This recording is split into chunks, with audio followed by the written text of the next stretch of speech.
Bismillahirrahmanirrahim. Assalamu alaikum everyone. My name is Abdul Nadeem. I'm a first year medical student at Amiruddin Medical University Lahore. Amiruddin Medical University is affiliated with Lahore General Hospital and it is one of the best medical colleges of Pakistan और इसकी जो teaching faculty है वो of course I think Edward को भी beat करती है। ऐसे मैं एंड पे बात करूँगा कि मेडिकल कॉलेज उसकी प्रेफरेंसेस किस तरह आपने सेलेक्ट करनी है बिकॉज एमडी कैट देने के बाद सबसे इंपॉर्टेंट काम जो आपका होता है वो होता है कि आपने मेडिकल कॉलेज किस बेस पे सेलेक्ट करना है, किसको ऊपर रखना है किसको नीचे रखना है प्रेफरेंस के अंदर because there are about 17 medical colleges including about 3 dental colleges होते हैं और बाद में शेख ज़ायद के बारे में मैं इंट्रोड्यूस करवाऊंगा आप लोगों को कि उसमें किस तरह अप्लाई करना है। तो मैं सारा कुछ आप लोगों को बताऊंगा, सारा कुछ मैं कवर करूंगा इस वीडियो के अंदर। Basically being a fresher last year मैंने जितना भी नॉलेज गैदर किया वो मैं सारा आपसे शेयर करूंगा because I have a vast variety of friends जो कि तकरीबन हर मेडिकल कॉलेजेस के अंदर अवेलेबल है और जितना भी मैंने नॉलेज गैदर किया जो लास्ट ईयर मिसकंसेप्शंस थी एमडी कैट ये पीएमसी से रिलेटेड जो कि मीडिया पर वायरल थी और कि लाइक एक तो ये थी ना कि इन लोगों की ख़राब है, एक ये थी, दूसरी एक ये चल रही थी कि ये लोग यानी आप एक एमसीक्यू स्किप करके अगले पे जाते हैं तो पीछे वाला काउंट नहीं होता। तो मैं सारा कुछ आपको बताऊंगा कि वेदर इट वाज ट्रू और नॉट, ठीक है, क्योंकि मैंने जितना एनालिसिस किया आई डोंट थिंक कि किसी और ने इतना किया होगा। बहुत से टीचर से मेरी इंटरेक्शंस थी, दे वर लाइक स्टेप के टीचर्स थे, प्रोफेसर से जिनका काम ही नॉलेज गैदर करना था और मेरे टीचर्स की मैंने काफ़ी सारी अकेडमी से इंटरेक्शन था, लाइक हिप्स है, एक स्टार्स अकेडमी है, तो अल्हम्दुलिल्लाह काफ़ी नॉलेज गैदर किया तो मैं आप लोगों से शेयर करता हूँ। सो बेसिकली अब मैंने इसमें कोई तकरीबन आप 9 पॉइंट्स डिस्कस करने हैं। सबसे पहले है कि एफएससी और एमडी कैट का रोल क्या है। सबसे पहले ना देखें, अगर आप एफएससी के पेपर्स तो आप लोगों के ऑलरेडी हो चुके हैं, तो अब ये नहीं पता होता कि एफएससी में मोस्टली अगर आपने मेहनत किया, अच्छा आपने पढ़ा तो एफएससी में आपके अच्छे मार्क्स आ जाते हैं। You can easily get about, last time तो अल्हम्दुलिल्लाह मेरे 1096 मार्क्स आए थे and I was expecting 1100 but still it was worth it, my efforts were worth it और वो भी ठीक मार्क्स है। बट अब आई थिंक इस साल भी इन्होंने सिर्फ साइंस इंक्लूड करनी है तो it will be very easy for you guys.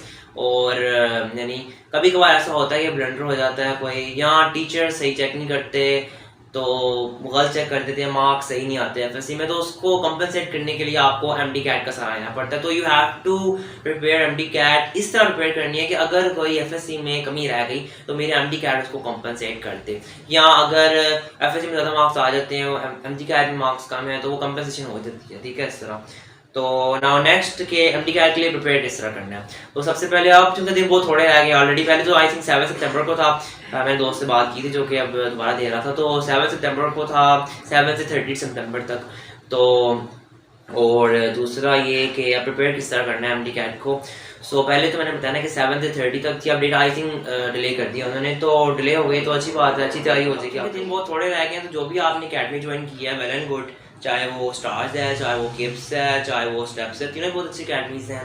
My personal experience, मैंने स्टेप्स ज्वाइन की थी, it was a wonderful experience, बहुत अच्छे टीचर्स मुझे मिले, लाइक सर नवाज रसूल और बहुत से टीचर्स थे, वंडरफुल टीचर्स थे वर, बट जो लॉजिकल रीजनिंग थी वो स्टेप की अच्छी नहीं थी। I think KIPS was better in this regard, but इस साल उन्होंने लॉजिकल रीजनिंग के मार्क्स रिड्यूस करके 4 तक कर दिए हैं, तो डजंट रियली मैटर्स। आप लोगों को अब लॉजिकल रीजनिंग में इतना टाइम स्पेंड करने की जरूरत नहीं है, लाइक जब आप बोर हो जाते हैं स्टडी से तो आप दिन में लाइक 15 to हाफ आवर आप दे सकते हैं लॉजिकल रीजनिंग को, इतना कोई मुश्किल आता भी नहीं है, वो सिंपल था। और जहाँ तक इंग्लिश की बात है तो इंग्लिश का आई थिंक 16 मार्क्स हैं इस दफ़ा, तो इंग्लिश का portion last time quite easy था, उसमें कुछ भी करने के लिए नहीं था, यानी इतना आसान था कि मेजोरिटी बच्चों को यानी वो आता था, लाइक मैट्रिक लेवल था, एफएससी लेवल भी नहीं कह सकता, इजी क्वेश्चन थे, इज आर एम इस तरह के, यानी बहुत आराम से होने वाले थे। जो बायोलॉजी का पोर्शन था उसमें आपको रिकमेंड करूंगा कि अगर आप लोअर बोर्ड से पढ़ रहे हैं तो आपको चाहिए कि फेडरल बोर्ड की बुक्स भी गो थ्रू करें बायो के लिए, और इवन केपीके की बुक भी, यानी आपको बस रीडिंग करनी होती है, इसमें रट्टा मारने वाला सिस्टम नहीं है। और रिवीजन कितना करनी है मैं आपको बताता हूँ कि कितनी बार रिवाइज करना चाहिए आप लोगों को और क्या क्या करना चाहिए। सो जो बेसिक चीज़ है वो तो यह ना कि आपको एमसीक्यू की प्रैक्टिस करनी चाहिए। एमसीक्यू की प्रैक्टिस के लिए बड़ी सारी बुक्स मिलती हैं, आई थिंक 2000 की बुक मैंने ली थी, परचेज की थी, तो वो भी अच्छी होती है। टाइम तो नहीं मुझे इतना मिला बिकॉज स्टेप्स के इतने टेस्ट होते हैं, तो आप लाइक सही एमडी कैट की वेबसाइट पढ़िए, वहाँ पे आपको पेपर्स मिल जाते हैं स्टेप और गिप्स के, तो आप वहाँ से ले सकते हैं हेल्प। अगर आपने अकेडमी नहीं भी ज्वाइन की तो आप अगर खुद इस तरह तैयारी करें तो पूरी हो जाती है, ठीक है। अच्छा, अब नेक्स्ट बेसिकली आता है एक बहुत इंपॉर्टेंट क्वेश्चन जो कि अक्सर जूनियर्स पूछ रहे होते हैं कि कितना टाइम हमें सोना चाहिए। तो बेसिकली आपको सिर्फ 2 ही काम करने हैं, एक आपको पढ़ना है, दूसरा आपको सोना है। और सोने के आवर्स जो हैं वो like 4 hours are more than enough, 4 to 5 hours are like enough. दिन में हमें तो टाइम नहीं मिलता था सोने का, यानी जब पेपर्स करीब आ जाने तो हमने तो लाइक लास्ट 48 आवर्स मैंने कंसेक्यूटिव स्टडी की थी। और पेपर देने से पहले मिनिमम 1 घंटा सो लेना चाहिए, उससे आपका माइंड फ्रेश होता है। बाकी आप पे डिपेंड करता है कि आपकी साइकिल किस तरह की है। कुछ लोग 6 घंटे सोते हैं, उनका टेस्ट नहीं होता, माइंड फ्रेश नहीं होता। कुछ लोग मेरी तरह के यानी 2-3 घंटे भी सो लेते हैं, यानी जब नींद आई, पढ़ा नहीं जा रहा, उस वक्त सो गए, आधा पौना घंटा सो गए, फिर उठ के फिर पढ़ाई स्टार्ट करती। तो अलार्म लगा लिया, वैसे तो अलार्म भी काम नहीं करता उस वक्त, बट अपने पेरेंट्स से आप कह सकते हैं कि आपकी हेल्प कर दें उठने में, तो वो भी हेल्प हो जाएगा। कॉफ़ी वगैरह आप यूज़ कर सकते हैं, चाय इस्तेमाल की जा सकती है। आप इवन यानी बुखार है तो मेडिसिन से यानी कोई लाइक सल्फेटिन, पैराडोल वगैरह ये लेके आपको यानी स्टडी करनी पड़ती है, बिकॉज टाइम इतना नहीं होता कि हम बार बार बीमार वगैरह हों। तो आपको परहेज़ भी करना चाहिए, फूड्स का भी ध्यान रखना चाहिए। Of course I am more sounding like a doctor, but आपको यानी थोड़े बहुत प्रिकॉशंस लेने चाहिए। अच्छा, जहाँ तक रिवीजन की बात मैंने आप लोगों से की है, तो बेसिकली ना आप अगर तो आपने लास्ट डेट सेलेक्ट की है तो बहुत अच्छा है, you have done a very wise thing. But अगर स्टार्ट बाय डेट सेलेक्ट की है तो उसके लिए क्या करना है, या आप मजबूरी थी नहीं कर सके पहले थोड़ा अब, तो उसके लिए क्या करना चाहिए। बेसिकली लास्ट ईयर के पास्ट पेपर्स आपके पास अवेलेबल है। लास्ट ईयर मैंने पीएमसी के जो बाबा जी हैं उन्होंने कहते हुए सुना था कि ये एमसीक्यू का बैंक हम लीक नहीं कर सकते बिकॉज नेक्स्ट ईयर हम नहीं चलाना है। तो लास्ट ईयर के आपको जैसे एएलएस लर्निंग थी आई थिंक, वहाँ पे आपको यूट्यूब पे काफ़ी सारे लास्ट ईयर के 27 आई थिंक मिल जाएंगी दिनों के पास्ट ईयर पर। तो सारे टेस्ट आपने एक दफ़ा करने हैं लाजमी। रिवीजन से ज़्यादा ज़रूरी ये था लास्ट ईयर के लिहाज से, बिकॉज इससे पहले एमडी कैट फेयर हुआ करता था last time. Of course scheme में मसले थे, देयर वर प्रॉब्लम्स उनकी। एक एमसीक्यू की पीडीएफ लीक भी हुई थी, उसमें 500 एमसीक्यूज थे और देयर वर रिपीटिंग। मेरा दोस्त था, उसको तकरीबन 50 के करीब एमसीक्यूज रिपीट हुए थे, मुझे तकरीबन 5 से 6 एमसीक्यूज रिपीट हुए थे, but they were worth it. ठीक है, यानी काफ़ी यानी हेल्पफुल रहा हमारे लिए। एमडी कैट में 175 मार्क्स थे, पहले 164 थे, they were more than enough to quote doing effort. तो बाद में उन्होंने रैंडमली मार्क्स इंक्रीज़ किए, किसी को 30, किसी को 20। लाइक अब मेरे बहुत सारे फ्रेंड्स थे जिनको 16 मार्क्स मिले। अब एक मेरा फ्रेंड था, वो मुझसे ऊपर था पर नीचे रह गया अब जा। और he was very hard working student just like me, and बल्कि हम दोनों का एक क्लास रहता था, यानी सेम मार्क्स आया करते थे, बहुत अच्छे दोस्त थे हम। बट स्टिल इस तरह हुआ, मेरे भी मार्क्स 11 मार्क्स इंक्रीज हुए थे, तो it was serious disadvantage. But still FSc ने कंपनसेट कर दी, वही कंपनसेशन वाली बात आ जाती है। तो उसके बाद एक जो ना रूमर्स चल रहे थे कि स्किप नहीं करना, स्किप से काम खराब हो जाएगा, तो there was nothing like this. स्किप जितना मर्जी करें, जितनी मर्जी बुरे एमसीक्यूज थे, जितनी मर्जी बुरा एडमिनिस्ट्रेशन थी, आपके जो मैनेजमेंट, आपका जो सॉफ्टवेयर था वो बहुत अच्छा था। It was incredible. I would say कि जो टैप्स का जो टैप्स नाम था आई थिंक, एग्जैक्टली बहुत अच्छा सॉफ्टवेयर था वो। उसमें जो स्किपिंग की ऑप्शन थी वर्थवाइल थी, मैंने पूरा पेपर स्किप करके किया, तो कोई मार्क्स नहीं कटे स्किप के लिहाज से। स्किप का कोई भी इसमें चक्कर नहीं था। मेरे दोस्तों ने भी स्किप किया, उनके भी अलहमदुलिल्लाह एडमिशन हुआ है, क्योंकि एडमिट में अलामा इकबाल सब में एडमिशन हुआ है, हर जगह हुआ। तो स्किप का कोई चक्कर नहीं था, ये बस सारी रूमर्स थे, फेक रूमर्स थे। अच्छा, आप डिफरेंट बोर्ड्स के बारे में बात कर रहा था कि आपने जब बेसिकली बायो की तैयारी करनी है ना, वो आपने कोशिश करनी है कि अपने बुक के अलावा किसी और बुक को भी रीडिंग कर लें। आप रट्टा मारने का सिस्टम नहीं होता इसके अंदर, आप रट्टे से बाहर निकल जाए। You have to broaden your vision. आगे भी आपने बीबीएस में जाना है इंशाल्लाह। आप में से कुछ लोग जूनियर्स भी होंगे मेरे, उनको हम उधर गाइड करेंगे, बट थोड़ी अपनी विजन ब्रॉडन करें। रट्टे का टाइम नहीं है आप लोगों के पास, जो चीज़ याद हो गई है ठीक है, अब शॉर्ट लिस्टिंग करें, ये चीज़ इंपॉर्टेंट है, ये एमसीक्यू में आ सकता है।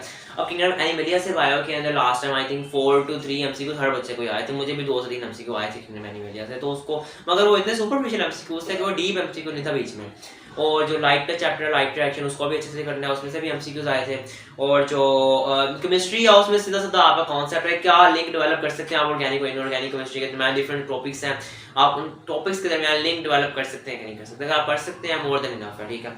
फर्स्ट ईयर का भी इंपॉर्टेंट रोल था, फर्स्ट ईयर के भी एमसीक्यूज क्वाइट इजी थे, कोई मुश्किल नहीं थे। फिजिक्स में तो फॉर्मूले रट के छा गए, फॉर्मूला आए कोई नहीं, वो सीधी सीधी कुछ बीच में अजीब एमसीक्यूज भी थे, लाइक कि प्रोटॉन का स्पिन क्या है, प्रोटॉन का स्पिन क्या है, वो देख लीजिएगा। +1 था प्रोटॉन के लिए, और क्वार्क्स का स्पिन पूछा हुआ था तो +½ था। ये बच्चों को भी बहुत रिपीट हुआ है। तो प्रैक्टिस एमसीक्यू के लिए आप बुक्स ले लीजिएगा, जितने एमसीक्यू आप प्रैक्टिस कर सकते हैं। दिन में मैंने 160 यानी आई थिंक अबाउट 320 MCQs तो दिन में हम प्रैक्टिस करते थे मिनिमम, जो कि हमारे पंजाब कॉलेज में जो स्टेप होती थी उसके पेपर्स में डेली हमें करवाए जाते थे प्रैक्टिस के तौर पे, ड्रिल्स के तौर पे। और बेसिकली दिन में आपको 500 करीब MCQs करने चाहिए फॉर योर ओन प्रैक्टिस, ठीक है। फिर घर जाके उनको फिर वाइज एक दफ़ा रिवीजन भी करनी, जो मुश्किल है उसको हाईलाइट कर दे, बाकी वो जो आपने एक दफ़ा में सोल्व कर दिया आप नेक्स्ट टाइम भी एक दफ़ा में सोल्व कर लेंगे, ऐसी कोई मसला नहीं है। फिजिक्स में बस जो फॉर्मूलेज हैं उनको ऐसे ओवरऑल करके बाहर लेकर नोट्स बना के लिख लें, उसको रिवीजन करने का आपको एंड पे आपने रिवीजन से ज़्यादा पास्ट पेपर के एमसीक्यू फोकस करना है। अगर आप लकी थे और आपने एंड वाली डेट सेलेक्ट की, जिस तरह मैंने एंड वाली डेट सेलेक्ट की थी, आपको पूरे महीने में जितने भी आपके दोस्त वगैरह पेपर दे के आ रहे हैं, यूट्यूब पे आपको मिल रहे हैं एमसीक्यू, तो सारे एमसीक्यू तो आपने देखना है, बिकॉज आपको एक रिपीटिंग पैटर्न मिलेगा कि रिपीट कर रहे हैं, और वो एमसीक्यूज रिपीट करेंगे। Really I am not joking, सारे एमसीक्यूज रिपीट करेंगे if you are lucky enough. और इवन आंसर्स को भी आपको फोकस करना चाहिए। और इवन इस तरह की मिस्टेक्स बच्चे आपको आके बताएंगे, यार उधर ई की जगह पे उन्होंने अजीब सा करके ई लिखा हुआ था, तो एग्जैक्ट वैसी मिस्टेक्स आपको मिलेंगी। लोग चाहे उनका मजाक उड़ाएं, मगर एग्जैक्टली आपको वैसी मिस्टेक्स मिलती हैं, उनके सिंबल सही नहीं होते। और लास्टली अब मैं बात करूंगा आपसे कि इंशाल्लाह आप कवर कर लेंगे। If you are determined to go, you will go into medical college. आप यानी बहुत कम ऐसे होता है कि आप पॉइंट परसेंट से रह जाएं। वो बीच में 5-6 बच्चे ऐसे होते हैं जो रह जाते हैं, और वो फिर इतना यानी मीडिया हाइप क्रिएट करता है कि हम समझते हैं कि हर बच्चे पॉइंट से रह जाता है। ऐसा नहीं होता। ऑफ कोर्स मेरा एक फ्रेंड था, वो मेडिकल कॉलेज से 0.08 से रह गया, और BDS कॉलेज लाहौर से 0.003 से रह गया था। एक मेरा सीनियर है यू कैन से। सो अब उसका निश्तर में एडमिशन हुआ था, फिर उसके बाद उसने रिपीट भी किया था, but he didn't make it, so उसने कंटिन्यू किया अपनी निश्तर में कंटिन्यू कर रहा है। वो डेंटिस्ट के जो BDS होता है उसको। तो बेसिकली यानी अगर आप डिटरमिन्ड आप चले जाएंगे मेडिकल कॉलेज में, आप हाँ जी अपनी एफर्ट से आप अपनी किंग एल्बर्ट को एज अ मेन टारगेट रखें, but it doesn't really matters. अगर आप किसी मेडिकल कॉलेज में जाते हैं, it's worth it, seriously it's worth it. आप कंट्रोल नहीं कर सकते आप कौन से मेडिकल कॉलेज में जा रहे हैं, जितनी मर्जी एफर्ट कर लें, it basically do depends on your luck. Specially अगर इस साल वाला जो ऑनलाइन सिस्टम है, इसमें जो MCQ में मिस्टेक्स थी उसकी वजह से हर बच्चे को डिफरेंट MCQ आने होते हैं। तो मैं